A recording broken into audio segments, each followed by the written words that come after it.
Let's get started. The ways in which these structures have been put in place, and the energy that goes into maintaining these structures and the status quo and the integrity.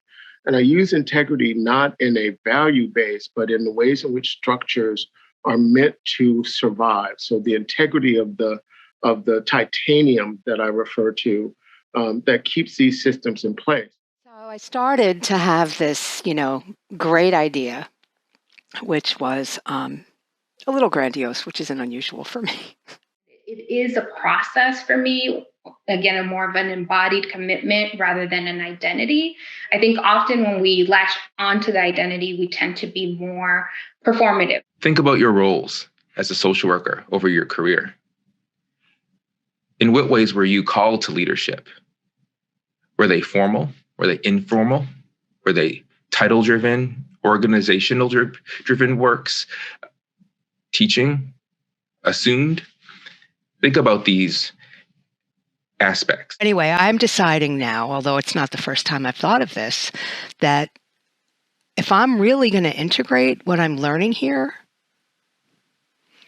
into who I am and my demeanor and my perspective, then I have to be myself. So one of the things that really helped a lot of the DPAR click for me, because I think my first semester, it was kind of misaligned with what I had expected, and I think in some ways also maybe the meaning of DPAR, how it's expressed, right? So I read this. She's a psychologist and a professor, I think, at American University, and I probably can't pronounce her name right. Ghislaine Kinwani. She talks a lot about racializing whiteness and how until we actually do that, and it also reminded me about what Dr. Bailey said in the async when he talked about how these structures, the scaffolding, they're hidden. And if they're hidden, then we can't talk about them. Hidden isn't the right term, but make sure that those who have historically been outside those power structures have nominal to minimal access to what real power looks like.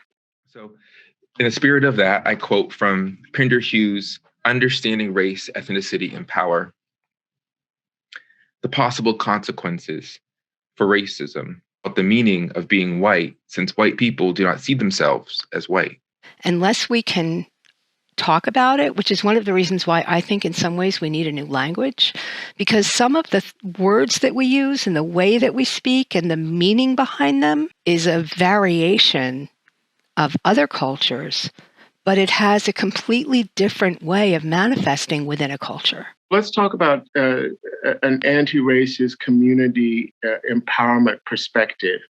When we're going to talk about anti-racist work, we really do have to talk about the environment in which racism occurs. And we spend a lot of time talking about racism at the interpersonal level, and that is important.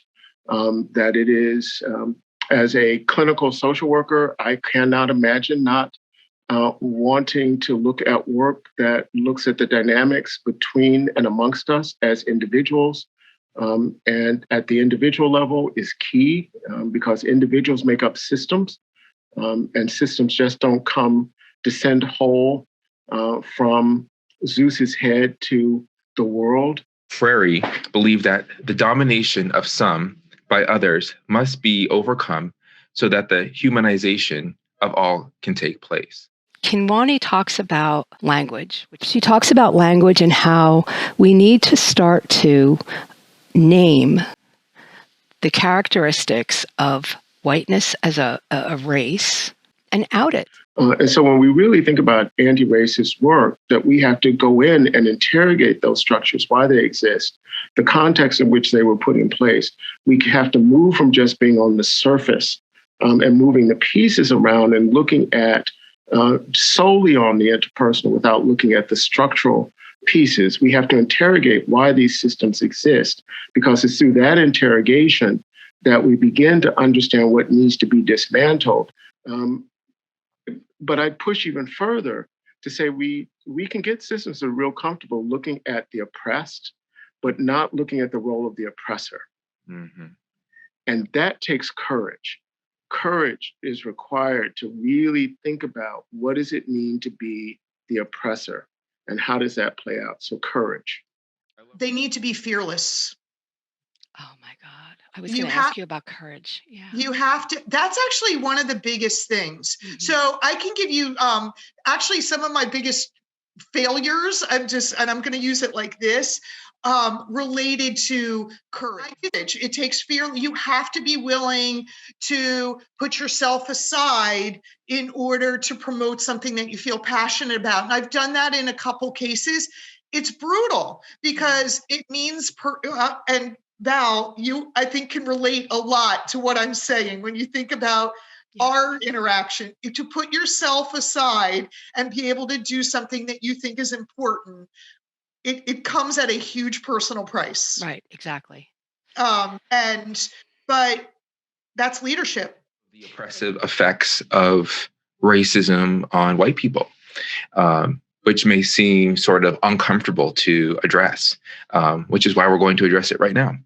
I think that future social work leaders need to know the process of how to go about anti-racist decolonized work. And that starts in terms of acknowledging your own bias. What Hamilton Mason describes is to really envision a scaffold. And it's such a helpful way of really thinking about the ways in which scaffolding exists. If we think about it in the worlds in which we experience and see scaffolding, it keeps people out, supposedly to protect them, and keeps structures in their shape. So it is built, it's there to contain both outwardly and to maintain inwardly. So what happened with NASW is at the first meeting, the leader, the first thing she said when we walked in is, we need an Asian. Does anybody know an Asian? It doesn't have to be a social worker. And so I said that I thought that it would be a good idea for us to partner with the National Association of Black Social Workers to do training. I started to talk about anti-racism. And so at the beginning of the meeting, the executive director said she wanted to expand the membership, that we are 88% white and female, and that we want to have a more diverse membership. And so when I talked about going into the schools and mentioned, maybe we could have a foundation and raise money to contribute to education from students of color, and and partner with the National Association of Black Social Workers to do it. Not the foundation, but the trainings. She said, well, we're only interested in our members. And I said, but you just said that you want to expand the membership. How are you going to expand the membership and create a more diverse group that's representative of the population at large if you only want to serve your members? And then she just kind of changed the subject. I submitted my piece. It was rewritten. I had asked them when we started not to include my name. I don't really need any recognition. And if they challenged that, I was going to tell them that I really didn't want to be associated with the group because I was really disturbed. And then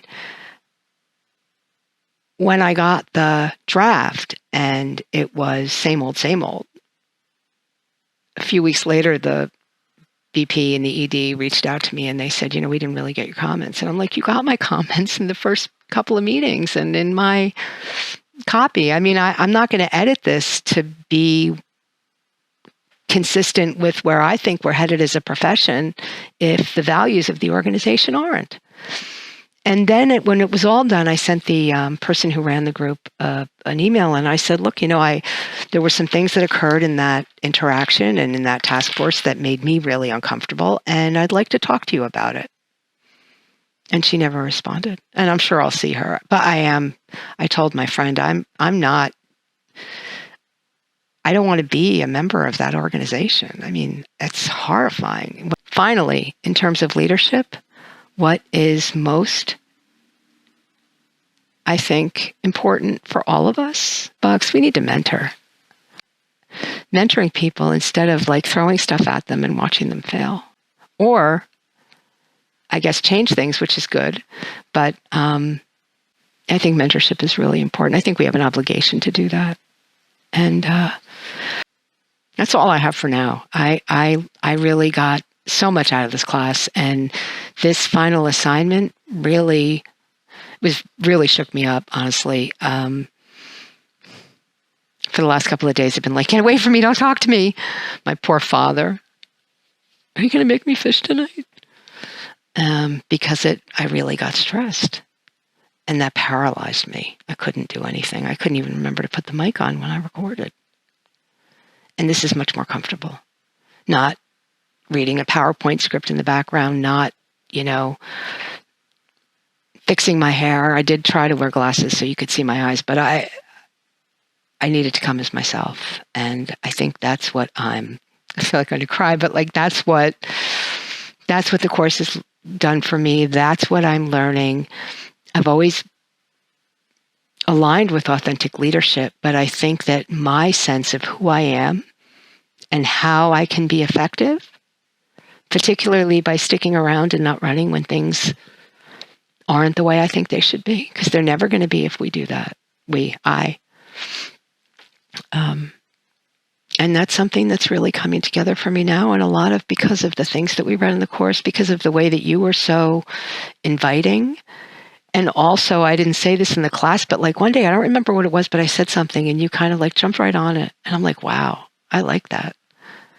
Because it made me think. And so thank you. And as far as the grade goes on this, like, I appreciate the time you gave me. I wish I had done something. Well, I think I did something I'm going to stop now because I think I did do something with it that was very effective and very useful. It reaffirmed my willingness to come as I am and to bring the stuff that I'm learning inside of me with me to share it rather than using it as a cover, right? I've been working for Jesus alone.